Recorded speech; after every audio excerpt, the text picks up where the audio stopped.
Perek Elu Halokin Daf Yomi, sponsored for a bracha v'atzlocha for Moshe ben Avram. A question. Rabbi Shimon derived novel laws from our Mishnah's case based on more basic laws that can be derived by Kal v'chomer. The rule is Ein Masirin min adin. Even Rabbi Yitzchak, who holds Onshin min adin, holds Ein Masirin. It is not possible to derive prohibitions based on logic. The answer. Rabbi Shimon holds a prohibition can be derived from logic, but not a punishment such as lashes. Question. Our Mishnah states, Elu hein halokin. The prohibitions of the Mishnah derived logically are punishable by lashes. The answer. A previous verse states a positive commandment concerning all the prohibitions listed in our Mishnah. Vavesem shama, olosechem, v'zivchechem, v'eis masrosechem, v'eis trumas yedchem, v'didrechem, v'didvosechem, v'choris bekorchem, v'tzomchem, v'achaltem sham lifnei Hashem elokechem.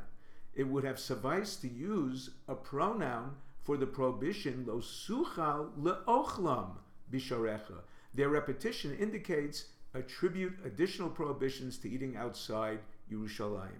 Rava states a non-Kohen who eats from an Ola offering before the blood service outside the walls of Yerushalayim is liable to 5 sets of lashes. Number 1, eating outside Yerushalayim. Number 2, eating before the blood service. Number 3, a non-Kohen eating an Ola.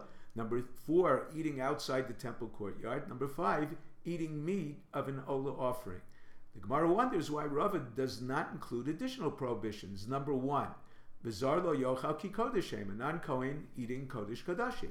Number 2, a verse states, Uvaser basada treifa lo sochelu, prohibiting primarily meat of an animal fatally injured by a wild beast. However, it also states it became a treif in the field, an unconfined area, to include a prohibition for sacrificial meat that left its confines, the temple courtyard. Number 3, another verse referring to Nosar states, Lo yochal ki kodesh heim, disqualified sacrificial meat is prohibited to eat. An Ola offering removed from the temple confines disqualifies it.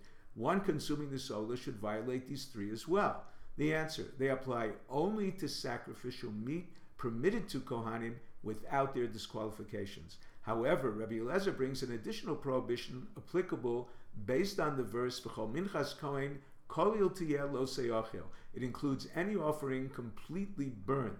Therefore, the Gemara concludes, Rava stated 5 included in the verse expounded by Rabbi Shimon, but there may be more.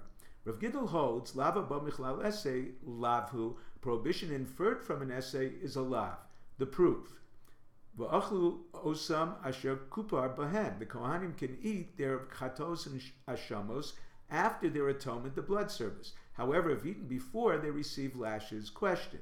A verse states, V'chol behema, mafreses parsa v'shosa she'asa, malas gera, osa tochelu. This defines a kosher animal as one with split hooves and chews its cud. Implicit is an animal that lacks one of these traits is not kosher. However, another verse states, as zelo sochlu. This animal that lacks split hoofs and does not chew its cud, you should not eat. Apparently, without an explicit prohibition, it is not a full-fledged prohibition punishable by lashes. The answer.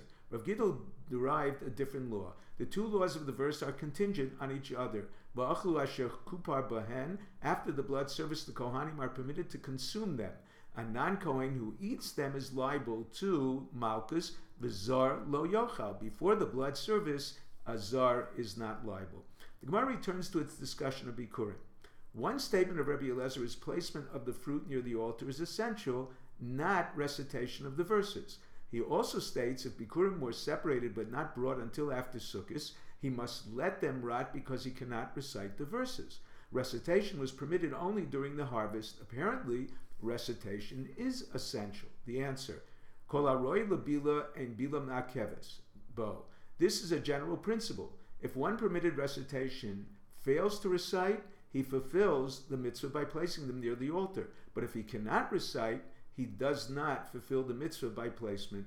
The Gemara quotes the previous law in the name of Rabbi Yochanan. If recitation is permitted, Bikurim are permitted only after recitation. If not, they are permitted as soon as they are brought into the temple courtyard before placing them near the altar. Each statement represents a different Tanaic opinion. Number 1, Rabbi Shimon holds recitation is essential. Number 2, the Rabbanan hold it is not essential. Number 3, there are 2 expressions of placement. One is inicho and one is vinachto. Rabbi Yehuda explains the second as the mitzvah of tenufa to wave bikurim. Since it is not shana lav hakasav l'akiv, the Torah did not repeat it, placement is not essential. Number 4, Rabbi Eliezer ben Yaakov derives waving from the V'lokach hatene kohen hatene miyodecha, similar to the term used by Yadav Tivienu by Shlomim for waving. In addition, one verse mentions the kohen and one the owners to indicate they wave together. The term v'nachdo is mentioned twice to make the placement near the altar essential. If you're enjoying Daf 5, please click on the link below, subscribe and become a sponsor. Thank you.